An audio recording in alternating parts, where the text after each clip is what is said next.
يا مساء الخير وصباح الخير اخواتي. قبل ما نبدا الحلقه ما تنسوش كده تصلوا على النبي، واحلى على الاحلى بقى.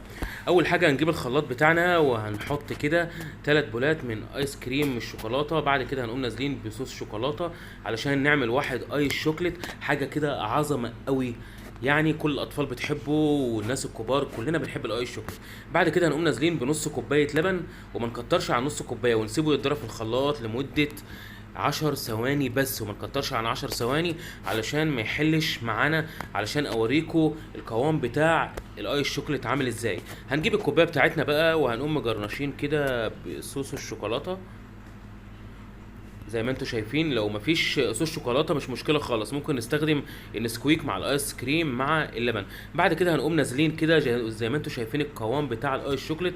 هو ده القوام المظبوط بتاع الايس شوكليت عشان يدينا الطعم الجامد قوي للايس شوكليت. حاجه كده محترمه وجميله جدا، كل الناس بتحبه وكل شويه بيطلب مني، وبالذات الاطفال بيحبوه قوي.